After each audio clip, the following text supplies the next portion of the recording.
परम पूज्य गुरुदेव परम वंदनीय माता जी की दिव्य उपस्थिति को साक्षी मानते हुए माँ गायत्री के महामंत्र के साथ मैं अपनी बात को आरंभ करना चाहता हूँ।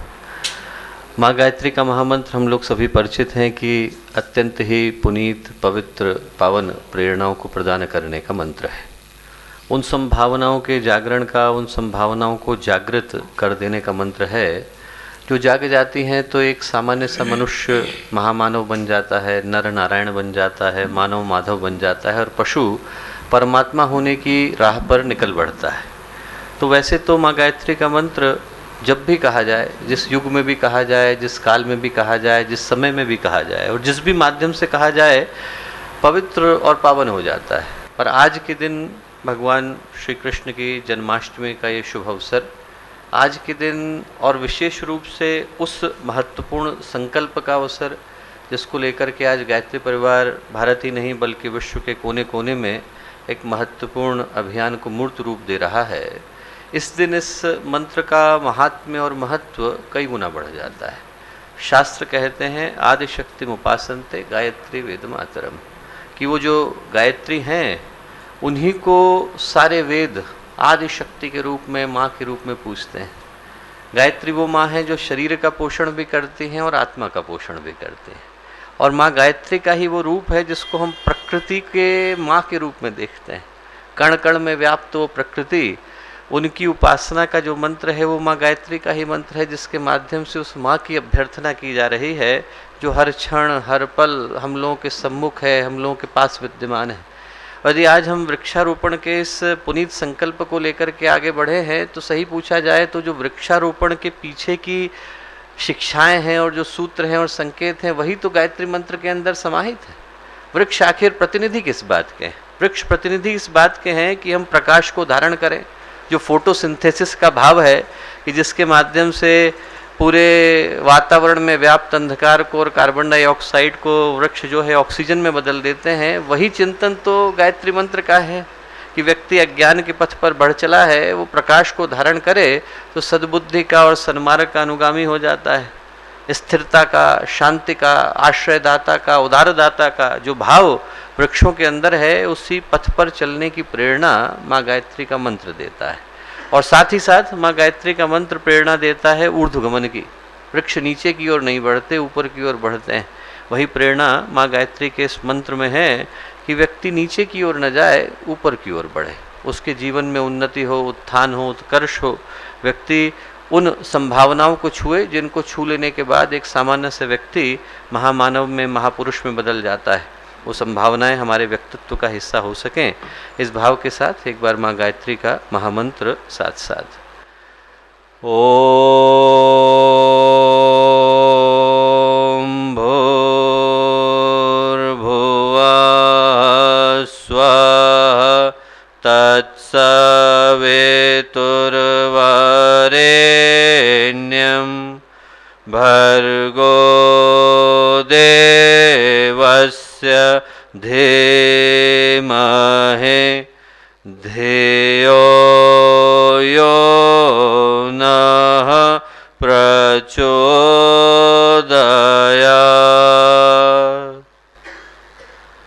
परम पूज्य गुरुदेव परम वंदनीय माता जी के दिव्य संरक्षण में आज के इस बहुत ही महत्वपूर्ण और पवित्र अवसर पर, श्री कृष्ण जन्माष्टमी का ये शुभ अवसर, और इस अवसर पर एक बड़े ही ऐतिहासिक और विलक्षण संकल्प को लेकर आज गायत्री परिवार भारत के विभिन्न स्थानों से, विश्व के विभिन्न कोनों से एक साथ एक जगह पर एकत्रित हो रहा है। तो इस शुभ अवसर पर हम लोगों के साथ यहाँ इस कार्यक्रम में मुख्य अतिथि के रूप में उपस्थित आदरणीय श्री रविशंकर जी भाई साहब, उनके साथ उपस्थित उनके पूज्य पिताजी आदरणीय चेल्ला पांडियन जी, जिनने परम पूज्य गुरुदेव के ऊपर अभी कल ही तमिल में एक बड़ी ही प्यारी कविता लिखी है। उनके साथ उपस्थित हम लोगों के आदरणीय डॉक्टर ओपी शर्मा मामा जी, आदरणीय योगेंद्र गिरी मामा जी, आदरणीय केपी दुबे मामा जी, आदरणीय भटनागर मामा जी, आदरणीय श्याम बिहारी दुबे मामा जी, यहाँ उपस्थित जो उनके सभी वरिष्ठ कार्यकर्तागण, देश विदेश से आज के इस कार्यक्रम का हिस्सा हो रहे हजारों लाखों गायत्री परिवार के कार्यकर्तागण और प्यारे भाइयों और बहनों, मित्रों, आज एक अभिनव संकल्प को साकार होता हुआ हम लोग देख रहे हैं और जिन परिस्थितियों में देख रहे हैं उन परिस्थितियों में इस तरह के प्रयासों की आवश्यकता बहुत ज़्यादा हो जाती है, क्योंकि जिस संसार का हम लोग हिस्सा हैं, इस संसार की परिभाषा प्रवाह से निकल करके आई है। इस संसार में हर चीज़ गतिशील है, प्रवाहमान है, परिवर्तनशील है। हर चीज़, हर वस्तु, हर कण, हर अणु, हर कोशिका हर क्षण में बदल जाती है। कोई चीज़ यहाँ पर एक स्वरूप को लेकर के स्थित नहीं है, उपलब्ध नहीं। हर क्षण में उसका स्वरूप, हर क्षण में उसका आकार, हर क्षण में उसकी स्थिति में परिवर्तन हो रहा है। और ये जो परिवर्तनशील संसार है, इसमें कुछ सिद्धांत ऐसे हैं जो कभी नहीं बदलते, जिनको हम शाश्वत कह सकते हैं। चाहे वो प्रकृति का कर्मफल का सिद्धांत हो, चाहे वो देवी अनुग्रह का सिद्धांत हो, पात्रता के अभिवर्धन का सिद्धांत हो, या फिर ये सिद्धांत हो कि इस सृष्टि में पतन स्वाभाविक है पर उत्थान कष्ट साध्य है। व्यक्ति को नीचे गिरने के लिए और बुरा बनने के लिए कोई प्रशिक्षण, कोई पुरुषार्थ, किसी तरह के संरक्षण की आवश्यकता नहीं। आदमी के कुछ संस्कार और सहयोगी और समाज का प्रवाह उसे खुद ही कुमार्ग और कुमति की ओर ले जाकर के खड़ा कर देते हैं। व्यक्ति को यदि बुरा करना है तो उसको किसी विश्वविद्यालय में दाखिला लेने की आवश्यकता नहीं। उसको समाज की जो गति है और समाज का जो प्रवाह है वो खुद ब खुद उससे बुरा कराने की स्थिति में आ जाते हैं। पर यदि व्यक्ति अच्छा करना चाहे तो अच्छा करने के लिए उसको सार्थकता, सकारात्मकता, संकल्प, साधना, समर्पण, इन सारे गुणों को अपने व्यक्तित्व का हिस्सा बनाना पड़ता है। पानी को नीचे गिराना है तो ढलान खींच करके ले जाती है, पर उसी पानी को यदि नदी से ऊपर उठाकर पर्वत के शिखर पर स्थापित करना है तो बिजली, मोटर, पानी, न जाने क्या क्या करोड़ों रुपए की व्यवस्था बनानी पड़ती है। परिस्थितियां बिगाड़ने के लिए कोई माध्यम की आवश्यकता नहीं होती, पर उनको सुधारने के लिए, संवारने के लिए, सजाने के लिए, उनको स्थिर करने के लिए, उनको स्थापित करने के लिए वर्षों का परिश्रम और न जाने कितने लोगों की साधना की और न जाने कितने लोगों की परीक्षा की आवश्यकता होती है। तब जाकर के कोई चीज़ स्थिर हो पाती है, स्थापित हो पाती है। यदि हम आज की परिस्थितियों में इस सिद्धांत की समीक्षा, मूल्यांकन, आकलन करके देखें तो महसूस कर सकते हैं कि आज की जो परिस्थितियां हैं वो कुछ ऐसी परिस्थितियां हैं जिनमें ऐसा लगता है कि मानवीय सोच के ऊपर, मानवीय चिंतन के ऊपर, मनुष्य की जो जीवन शैली है, चिंतन शैली है, जीवन का जो दृष्टिकोण है, उसके ऊपर एक आवरण सा आकर के गिर गया है, एक धुआं सा आ गया है। जैसे दुर्गा सप्तशती में जिक्र आता है धूम्रलोचन का, जिसने लोगों की आंखों के ऊपर धुआं कर दिया था और उसमें उनको उचित अनुचित का भान नहीं होता था, शुभ अशुभ का भान नहीं होता था, सही गलत का भान नहीं होता था। वैसा ही आज की परिस्थितियों में लगता है कि कुछ इस तरह का आवरण मनुष्य की सोच के ऊपर आ गया है कि उस उन्माद में, उस अर्ध विक्षिप्तता की अवस्था में मानवता उन चीज़ों को नष्ट करने पर आमादा है और उतारू है जिनके ऊपर हमारा जीवन, अस्तित्व निर्भर करता है। यदि व्यक्ति हवा को ही नष्ट करने पर जुट जाए, उसी को प्रदूषित करने में जुट जाए, पानी को नष्ट करने पर जुट जाए, उसी को प्रदूषित करने पर जुट जाए, उस धरती को नष्ट करने पर जुट जाए जहाँ से अन्न निकल करके आता है, तो ऐसा लगता है कि अजीब तरह का उन्माद मनुष्य के चिंतन के ऊपर हावी हो गया है जो उसे गलत दिशा में खींच करके ले जा रहा है। क्योंकि ये पर्यावरण की जो समस्या है वो एक व्यक्ति की, एक वर्ग की, एक वर्ण की, एक देश की, एक जाति की, एक धर्म की समस्या नहीं, मानवता के अस्तित्व की। हम कल्पना करके देखें कि यदि हवा ही इस तरह विषैली हो जाए, इस कदर जहरीली हो जाए कि उसको लेते समय में हमारे फेफड़ों पर जोर पड़ने लग जाए, तो उसके लिए फिर किस वैज्ञानिक शोध की आवश्यकता है।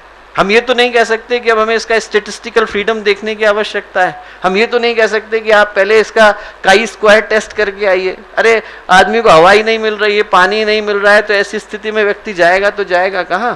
वायु प्रदूषण की जो स्थिति है वो इस कदर भयावह हो चली है कि इस देश में आज चौथा सबसे बड़ा किलर जो है वो वायु प्रदूषण है। देश के 80% के करीब शहर जो हैं वहाँ पर हवा इस कदर विषैली हो गई है कि वहाँ के जो मानदंड हैं वो अब सामान्य की स्थिति में आते ही नहीं हैं, वो क्रिटिकल की स्थिति में आते हैं। दिल्ली जैसे शहर के अंदर 10 लाख के करीब बच्चे हैं, 8 साल के नहीं होते उनके फेफड़े उस व्यक्ति के बराबर हो जाते हैं जो 20-20 साल से सिगरेट पी रहा है। और उसमें बच्चे का कसूर तो है नहीं, उसने तो सिगरेट पी भी नहीं, कारखाने खोले भी नहीं, उसने तो ग्रीन हाउसेस गैसेस का उत्सर्जन किया भी नहीं, वो तो किसी और के किए के दंड को भुगत रहा है। हवा जहरीली है, पानी जहरीला है। आप उन जगहों पर जाकर के देखें जहाँ पर डोमेस्टिक वेस्ट आ रहा है, इंडस्ट्रियल वेस्ट आ रहा है, 90% के करीब जो है कूड़ा, गंदगी और इंडस्ट्रियल वेस्ट पानी के अंदर आकर के गिर रहा है। वहाँ पर इतना क्रोमियम गिर रहा है, इतना मोलिब्डेनम गिर रहा है कि उसको पीने से बंदरों को कैंसर हो रहा है, इंसान को छोड़ दीजिए। और ये बात तो मैं गंगा की बोल रहा हूँ। तो यदि हवा जहरीली हो जाए, पानी जहरीला हो जाए, उस गंगा की बात कर रहा हूँ जिसको हम माँ कह करके पुकारते हैं, जिसको हम कहते हैं कि हमारी माँ है। हवा, पानी, मिट्टी, इस देश में 8% के करीब प्लांट स्पीसीज पूरी दुनिया की है और 30% इस देश की जो लैंड है वो ऊसर हो चली, उजाड़ हो गई। उसके अंदर आप कुछ उगा नहीं सकते हैं, उसके अंदर के पोषण तत्व खत्म है, अम्लीयता बढ़ गई है, उसके अंदर का न्यूट्रिशन चला गया है। सिर्फ 2 मीटर और नीचे जाने की आवश्यकता है, उसके बाद इस धरती में से हम कुछ नहीं उगा सकते। हम लोग धीरे धीरे उस अवस्था की ओर बढ़ रहे हैं जहां से फिर मोड़ पाना भी संभव नहीं हो सकेगा। We are reaching to a point of no return. हवा जहरीली है, पानी जहरीला है, मिट्टी जहरीली है, मौसम बेकाबू है, प्रकृति क्रुद्ध है, पर्यावरण प्रदूषित है, ऊपर से जो बारिश गिर रही है वो अम्लीय गिर रही है। इतना ज्यादा सल्फर 40 साल के अंदर धरती से उछाल करके ऊपर कारखानों के माध्यम से पहुंचा दिया गया है कि जो पानी गिरता है वो सल्फर एसिड में बदल जाता है। नीचे गिरता है तो बिल्डिंग की लाइफ को 3 गुना इरोड कर देता है। हर बिल्डिंग की लाइफ यदि 100 साल हुआ करती थी तो घट के 33 साल हो गई। जब बिल्डिंग की लाइफ घट रही है तो इंसान की क्या रह जाती है? हम कल्पना करके देखें कि ऐसी स्थिति में समझदारी क्या कहती है। समझदारी ये कहती है कि उन सारे कारणों पर रोक लगाई जाए जिनके कारण आज की स्थिति निकल करके आई। और ये बात गुरुदेव पिछले 50 साल से हर जगह पर कहते आ रहे हैं। आपने चाहे गुरुदेव के साहित्य को पढ़ा हो, गुरुदेव के प्रवचनों को सुना हो, गुरुदेव की हर बात को सुना हो, गुरुदेव ने आज की इस स्थिति के लिए आगाह कई माध्यम से किया। और जो आज की स्थिति है वो इशारा करती है कि हम उन सारे कारणों के ऊपर रोक लगाएं जिसके कारण इन परिस्थितियों ने जन्म लिया। और दुर्भाग्य ऐसा है कि बजाय ब्रेक पर पैर लगाने के कि गड्ढा सामने आ रहा है और हम लोगों को गाड़ी मोड़ देनी चाहिए, ब्रेक पर पैर लगा देना चाहिए, इंसान एक्सीलेटर पर पैर दबाने को तैयार है। पेड़ कटते जा रहे हैं, ट्रैफिक बढ़ता जा रहा है, कार्बन जो उत्सर्जन है वो पहले की तुलना में और भी ज़्यादा बढ़ गया है। तो ऐसी स्थिति में प्रश्न उभरता है कि इनके पीछे का कारण क्या है। और पीछे का कारण यही है कि जो भारतीय संस्कृति का मूल आधार रहा उसमें हम लोगों ने जो चिंतन समाज को दिया वो चिंतन ये दिया कि हमारे यहाँ पर हम बच्चे से लेकर बड़े को यही सिखाते थे कि हमें प्रकृति के साथ एकात्मता के साथ जीने की आवश्यकता है। We are part of the web of the life. हम लोग इसका एक महत्वपूर्ण घटक है। हम देखें, हम लोग शांति पाठ को कहते हैं, शुक्ल यजुर्वेद का मंत्र आता है तो ओम देव शांति अंतरिक्षगम। पहले अंतरिक्ष की शांति, फिर पृथ्वी की शांति, फिर अग्नि की शांति, फिर औषधियों की शांति, फिर वनस्पतियों की शांति, तब जाकर के देवताओं का नाम आता है। आप पहले तो उनका नाम लेते हैं जिनको आप जागृत देवता मानते हैं। धरती देवता है, अंतरिक्ष देवता है, अग्नि देवता है, औषधियां देवता है, वनस्पतियां देवता है, फिर कहते हैं विश्व देवा देवता, तब उनका नाम आता है।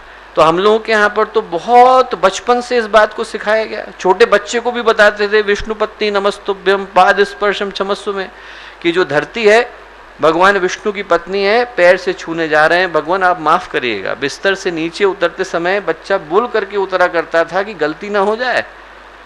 आप छत्तीसगढ़ में जाके देखिए, बैगा जाति के जो लोग होते हैं कुदाली का प्रहार नहीं करते। छत्तीसगढ़ में वो लोग कुदाली को नहीं चलाते कि अरे माँ है उनके ऊपर हम कुदाली कैसे चला देंगे। हाथ से जितनी खेती की जाती है वो हाथ से की जाती है। तो हमारे देश की जो परंपरा थी वो तो अद्भुत थी।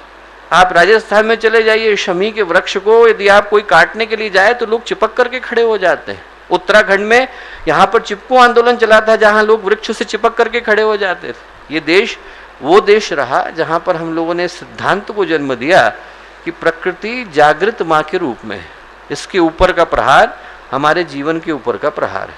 और आज की स्थिति में स्थिति वही आ गई है जिसको हम ये कह सकते हैं कि या तो व्यक्ति करे या फिर मरे, या तो अभी नहीं या फिर कभी नहीं। और ऐसी स्थिति में गायत्री परिवार इस महत्वपूर्ण संकल्प को लेकर के चला है जिसमें जो ऊर्जा के दोनों ही आवरण हैं, जिनमें से एक को हम पर्यावरण कहते हैं और दूसरे को वातावरण कहते हैं। एक वो है जो दिखाई पड़ता है, मौसम जलवायु का निर्माण करता है, और एक वो है जो नहीं दिखाई पड़ता और मनुष्य के चिंतन पर निरंतर आघात करता है। उन दोनों की शुद्धि के लिए आज प्रयत्न यहाँ से प्रारंभ किए जा रहे हैं।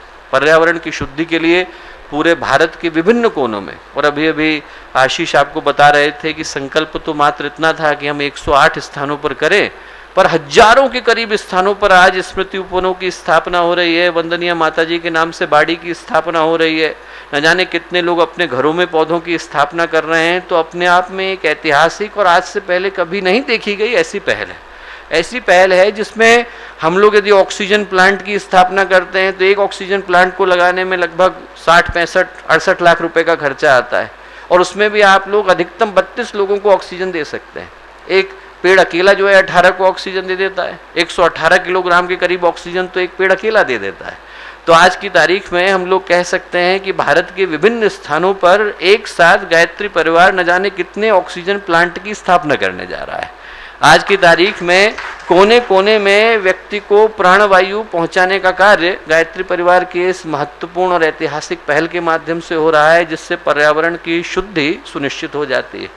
और साथ ही साथ आज एक और महत्वपूर्ण संकल्प को गायत्री परिवार जन्म देने जा रहा है, और वो ये कि इसमें वातावरण की शुद्धि के लिए यज्ञ का क्रम भी जोड़ा गया है।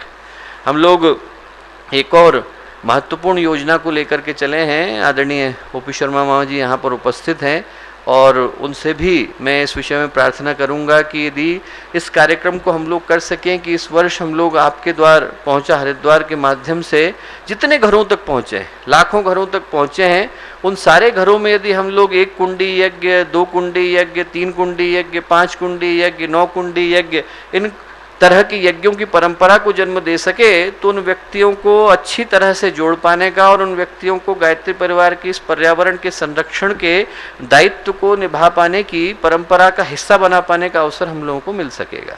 तो आज के दिन ये 2 महत्वपूर्ण संकल्पों को लेकर गायत्री परिवार चला है। पर्यावरण की शुद्धि का क्रम है, और इस अवसर पर शांति कुंज युवा प्रकोष्ठ को विशेष रूप से बहुत सारी शुभकामनाएं मैं प्रदान करता हूं कि एक संकल्प था जो आज से 1 माह पहले ही इस विषय पर चर्चा हुई, और 1 माह के अंदर भारत का शायद ही कोई हिस्सा छूटा हो जहां तक इस प्रयत्न को पहुंचाने के लिए प्रयास न किया गया हो। तो एक बड़ा ही अभूतपूर्व प्रयास है जिसमें पर्यावरण का संरक्षण और वातावरण का परिशोधन दोनों ही सुनिश्चित हो पाते हैं। और अंत में एक छोटी कहानी के साथ मैं अपनी बात को समाप्त करना चाहता हूं कि इस कार्य को करते समय में भाव हम लोगों का क्या रहे, और भाव रहे उसके लिए मुझे स्वामी रामतीर्थ की कथा याद आती है। बड़े प्रसिद्ध सन्यासी हुए, और घटना ज़्यादा पुरानी नहीं है, टिहरी के पास की है। वो उत्तरकाशी की ओर को जा रहे थे। उन जमाने में रोड नहीं थी, रास्ते नहीं थे, तो पहाड़ चढ़ते हुए जा रहे थे, और बहुत उनको तकलीफ़ हो रही थी। पहाड़ बिल्कुल स्टीप था, सीधे चढ़ के जा रहे थे। उनने देखा एक छोटी सी लड़की है, वो अपने भाई को ऐसे बोरे की तरह से उसने बांध रखा है पैर पे, और चढ़ती हुई तेजी से चली जा रही है। तो स्वामी रामतीर्थ तो मजबूत थे, उनको लगा कि अरे मेरे को तकलीफ हो रही है, इस बच्ची को तो बहुत हो रही होगी। उनने कहा अरे बेटा रुक जा, तेरे को भार लग रहा होगा, मुझे दे दे।